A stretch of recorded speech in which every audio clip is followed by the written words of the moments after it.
He was just a suspect. Just another long night in the interview room. But when the interview ended and the detectives left, he stayed seated and looked straight at the two-way mirror. Not a glance, a stare. Then he whispered something. No one else noticed it, but I did. The thing is, he didn't even know I was there.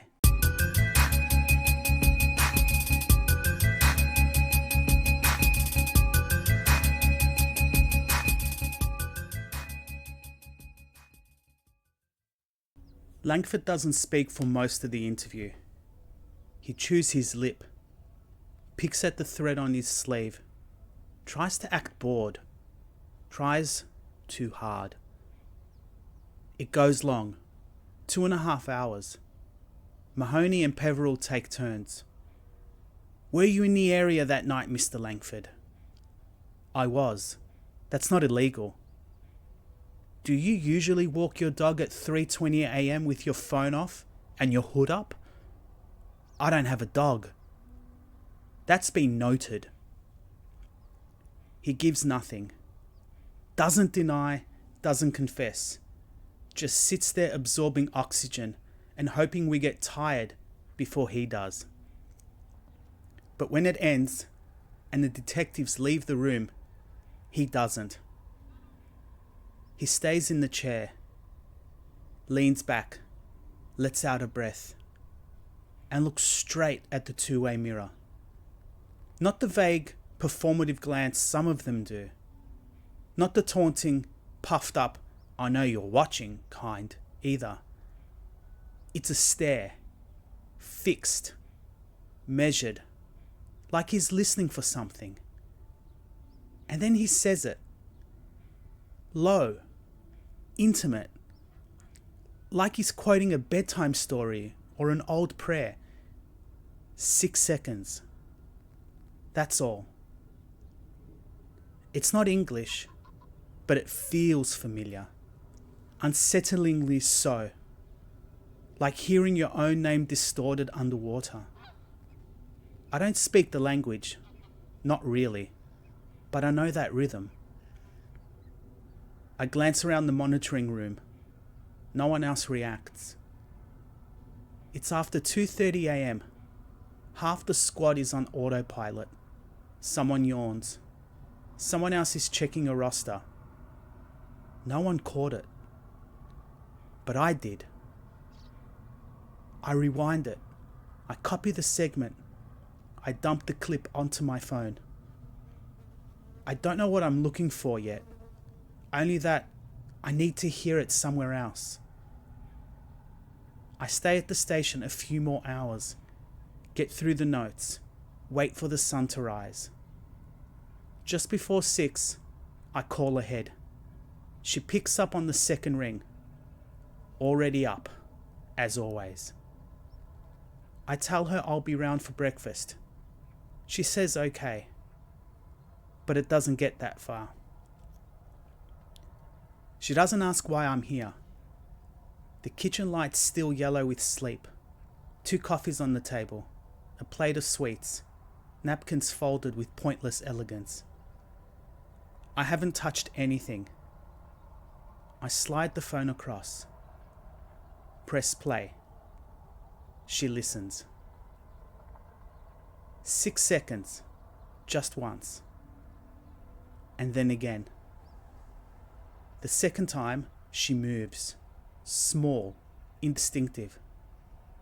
She takes a napkin, unfolds it, and wipes her fingers. Not briskly. Not to clean anything visible. Just a slow, deliberate rub.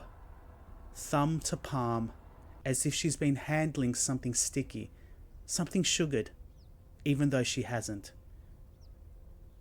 She folds the napkin once, twice, neat as a fold of linen, then gets up.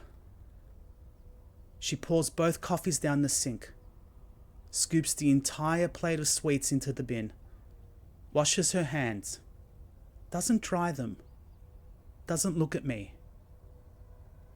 I wait. She opens the second drawer near the fridge, the one no one touches unless they're looking for batteries or string, and pulls out a small packet of coarse salt. She takes another napkin, folds it in half, and pours a short line of salt along the crease. Closes it, folds it again, presses it flat, then places it silently beside me, like it's change from a forgotten transaction. You recognized it. She nods. What does it mean? She wipes the sink, then the table, even though there's nothing to wipe. It doesn't mean. Not anymore. But why would he say it? Her hands stop moving. Don't say that here. She glances toward the front door. A habit, not a signal. Then back to the phone. Delete it. I don't move. Was I not meant to hear it again? She picks up the folded napkin with the salt and hands it to me. Not forcefully, not gently, just precisely. You're not meant to carry it home. I sit there a while longer. She doesn't offer another coffee, doesn't ask me to stay. The room is clean now, too clean, like no one had even been there. I say I should get going, head back to the station. She just nods, gets up, walks to the front door and opens it. We don't hug. We never don't hug.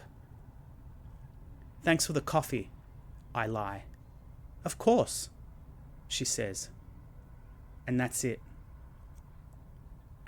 Back at the station, my manager's already in. His mid-bite of something from the bakery bag on his desk when he sees me walk past.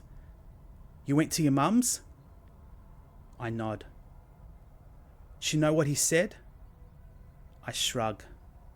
Nah, didn't mean anything to her. He grunts and goes back to chewing. I keep walking. Back in the AV suite, I call in Anna from fraud. She doesn't ask questions, just walks in with a notepad and that permanent look like someone's 2 steps ahead of whatever I'm about to say. Anna worked Europol Albania for 3 years. Knows southern dialects, eastern fragments, languages that don't live on maps anymore. I cue the clip. 6 seconds. She listens. That's not Balkan, that's Anatolian. Old? She nods. Definitely not modern. Could it be Pontian? I was thinking Cappadocian, one of those ghost dialects that only survive in songs of mourning and funeral kitchens. I press. He didn't know I was in the room. Didn't even know I existed. He stared right at the mirror and said it. She shrugs. Coincidence? I played it for my mum. She was disturbed. Anna blinks, glances down at her notepad, uninterested. Wow, that's weird. Make sure you log timecodes with upstairs. They'll want metadata clean. And she's gone. I stand there a moment longer, staring at the waveform. 6 seconds, just enough to ruin a family kitchen. I head back to the holding room just after 9. I didn't even know what I was planning to ask him. Not really. I just needed to be in the room, to see his face when I said it, to hear the way he reacted, or didn't. Some part of me wanted him to flinch. Another part wanted him to explain it all away. Some obscure lullaby, a cousin's inside joke, anything. But mostly, I just wanted it to mean something, to be something. to not be this loose thread no one else but me could see. And if it wasn't, if it was just noise, then what had I dragged my mother into? Langford is still in the chair, eyes closed, dead weight posture. He must have fallen asleep right there.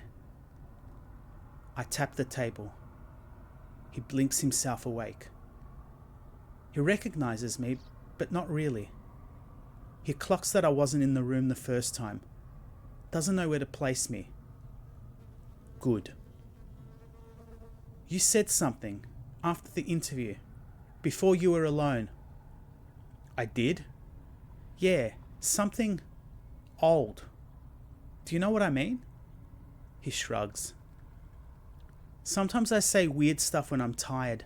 Just whatever floats to the top. Does it mean anything to you? Not really. Dream words. Stuff I used to say when I was little. Mum hated it. Said it creeped her out. Was it a phrase from your family? Could be. Or from a TV show. Who knows? His answers aren't evasive. They're hollow. All surface. No edges. I try again. Different questions. Different angle. But the more I press, the more I realize I'm excavating empty ground. There's no trapdoor here. No hidden meaning. No revelation. Just flinching instinct. Random synaptic debris.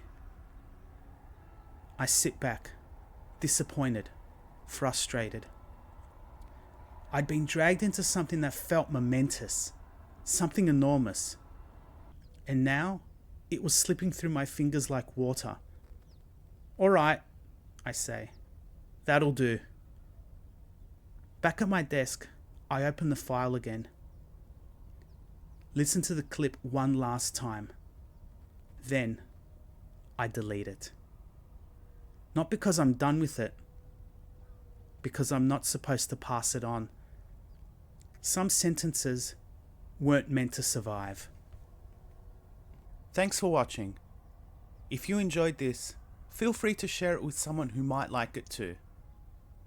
If you're new here, consider subscribing for more content like this. Check out my other videos if you've got a few minutes to spare.